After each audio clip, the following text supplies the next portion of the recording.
Alright, so I said this video was going to be on athletics and armor, but the more I look into a subject, the more detailed it seems to become, so I'm splitting that off into another video.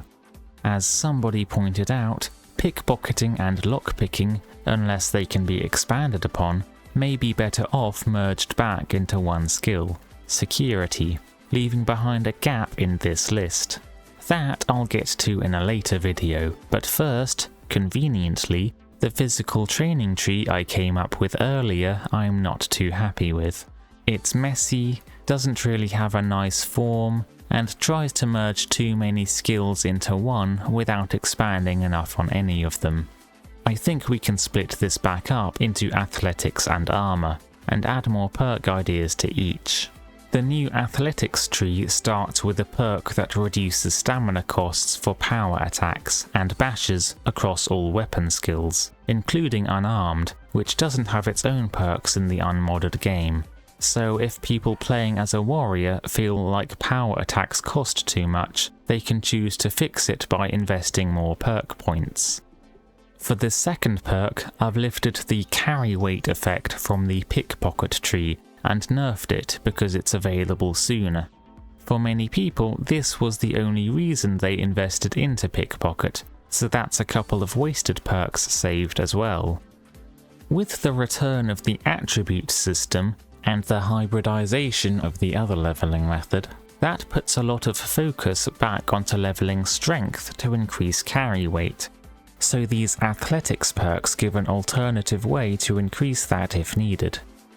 And yes, running can apparently make you stronger.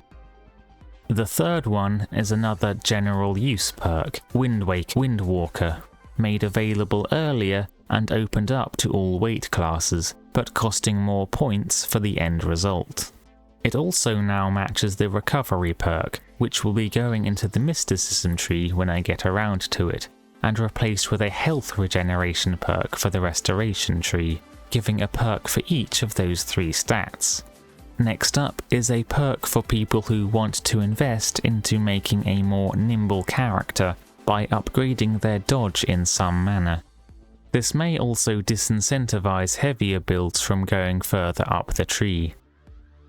The three branches lead into specialization. Up top is Athlete, giving a boost to sprint speed, both for better traversal and evasiveness during combat, followed by deft movement from the light armor skill, for a chance to avoid attacks. Over to the right is Acrobat, halving fall damage, which should have belonged in the light armor tree, not the heavy one. And as a cherry on top, it can give the option to jump higher by holding the button. After this is Air Boost, introducing a sort of double jump to Elder Scrolls to cross longer distances. And then, tucked away on the left side, is a little something for the equestrians.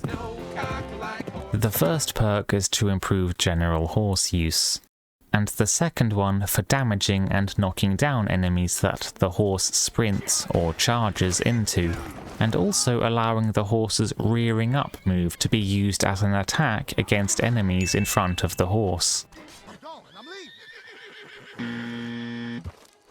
There could be a quality of life perk to enable jogging while over encumbered at the cost of stamina, but that sort of thing is very situational, so I've never really felt that's worth spending a whole perk point on. This could just be made the default. I also considered sprinting not consuming stamina outside of combat, but that would make athletics experience too fast and easy to obtain, and combined with the previous change would remove much of the disincentive for overloading your character. On the topic of which, experience would be gained from performing actions that require stamina, or by taking damage to health from falling. Extra emphasis on damage to health to avoid obvious exploitation with ragdolling or the become ethereal effect.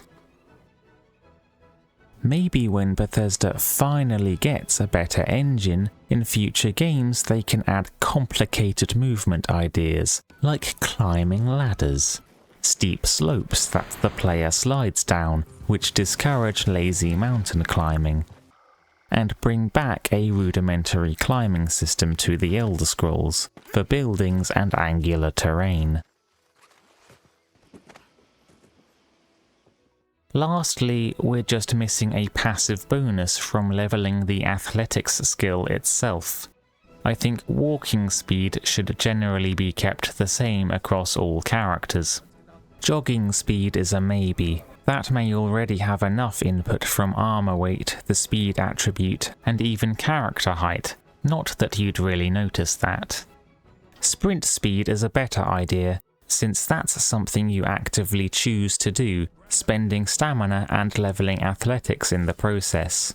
Instead of character movement speed being increased or decreased across the board, jogging and sprinting could have slightly different modifiers, allowing characters to excel at one or the other.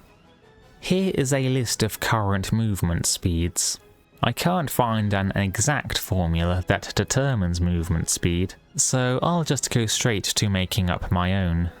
First is some base speed, which would be 350 speed units, plus a bonus from the speed attribute, followed by character height as a modifier. The downside of a taller character can be a bigger hitbox and a nerf to sneaking, and another upside could be a slight boost to attack reach. So height itself is now a bit of a trade-off rather than an objective improvement, but is still not a game changer.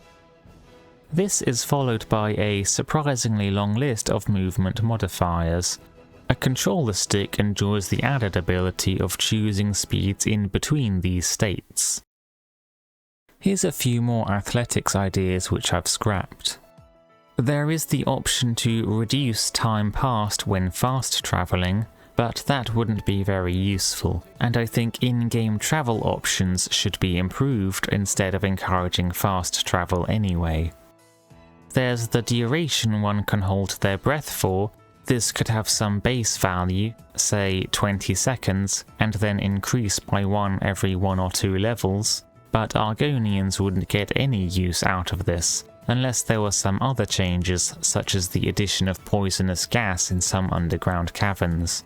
So maybe that should be relegated to yet another perk, along with a sprint swimming improvement. There's also stamina regeneration rate, but that already has an extra bonus from the agility attribute, and I'd like to maintain some symmetry here.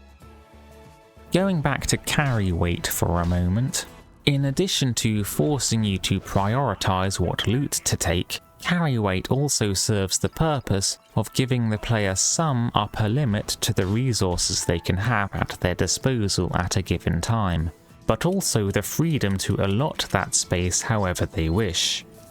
It may not be suited to most games, with them having other ways to limit the player's resources, or just not bothering or needing to, but in Elder Scrolls it's right at home. I might have suggested lowering the weight to be closer to previous games, to force the player to use their inventory more wisely, and to reduce their ability to just carry lots of potions around and be almost immortal, but other changes I have coming up might have a similar enough effect, like removing these perk effects so armor always remains a factor when considering loadout. Perhaps potions ought to be made heavier. Skyrim weights are inconsistent, but some say that 10 units is approximately 1 pound. Currently, potions weigh half a unit, which is approximately a 20th of a pound, or about 23 grams, so you can easily carry hundreds of them around with no problem. Maybe this is just a partial or a band-aid solution, but doubling this to a whole unit would reduce the number of potions a player can carry with them. In addition to this could be the buffing of cooked food effects for better out-of-combat healing, and making some potion effects stronger for more powerful proactive damage prevention would give a little push to carry fewer health potions specifically in favour of more variety and smarter potion use instead. or increasing the availability of other potions would make players more likely to carry and then actually use them, rather than holding off or selling them, thereby also reducing the need for health recovery.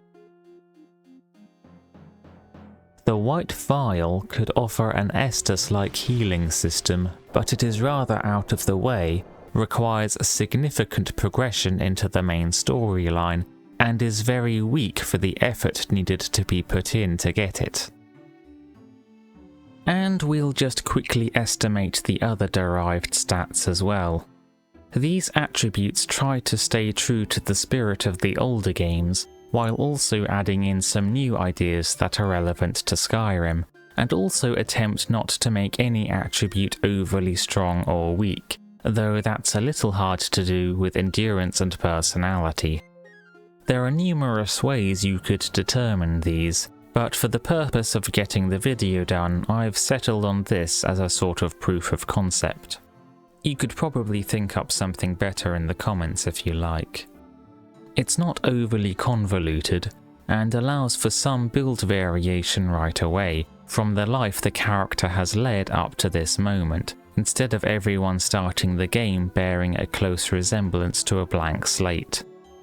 These start higher on average, with more emphasis put back on character creation, and lower level enemies would be appropriately buffed as well, both in terms of health and damage. With attribute investment split between attributes that do and do not increase health, magicka or stamina, that means these derived stats would grow much slower in the long term, unless the player chooses to pump them up directly and forego maximizing all of their attributes for the time being. There's now more nuance to leveling, with less focus on just increasing one of these three numbers. To balance out with the slower growing player health, many medium to higher level enemy attacks may also need to be given a nerf, such as the removal of the extra strong weapons skill scaling enjoyed by NPCs. Having a slower probable health growth, partly for the player but more for NPCs, would also reduce the amount of damage sponging in the mid to late game. Slower stamina growth is already balanced out by the bonuses to stamina regeneration, added movement boosts, and cuts to action costs. And slower magicka growth can be balanced by reducing spell costs. Maybe the narrower range of these soft caps could be used to inform these. Combine this with magic skill improving spell potency instead of magicka costs, which can just start lower by default. Players would still get more bang for their buck as their character becomes more skillful. Spells would get to scale upwards passively to accompany enemy growth. And this also removes one of the factors that have to be taken into account when deciding these. Skyrim currently gatekeeps spells from underskilled mages by using exorbitant magicka costs. Oblivion gatekept spells with skill level requirements, and Morrowind gatekept spells by giving a high likelihood that the casting would fail. I suggest gatekeeping them with, wait for it, attribute requirements, so they now match up with my changes to weapons regarding damage scaling. Bringing back some extra dimensionality allows for spells to fit within a narrower range of possible magicka costs, and gives staves an extra reason to exist, being a way to cast their specific spells without the character having to meet the usual requirement. Oh, and there's still also the act of actually finding the spell, forking over the cash for it, and actually having the magicka or cost reduction perks to be able to cast it. These stats converge somewhat as different characters iron out their weaknesses and approach each of the soft caps, but this would be countered by players choosing to invest directly into these after an attribute is maxed out. This doesn't continue to grow the other benefits from the stats associated attributes. With this mixed system, players have a choice over how they continue to grow the three main derived stats, instead of health continuing to increase with every level, where stamina and magicka stagnate after reaching their limits. I think this addresses both the reduction of RPG elements in Skyrim and one of the shortcomings of games previous. These variables can be played around with for different creatures, so a skeever could have smaller starting attributes relating to health, a mammoth could have strength and endurance that develop beyond the limits of man and mer, and have a greater growth multiplier. Racial or star sign multipliers to magicka can make a return, making those more powerful again. And bosses can be beefed up with direct investment into health. This also makes drain endurance less effective on them, without just making them outright immune. So yeah, that's the athletics skill sorted. See you in the next one.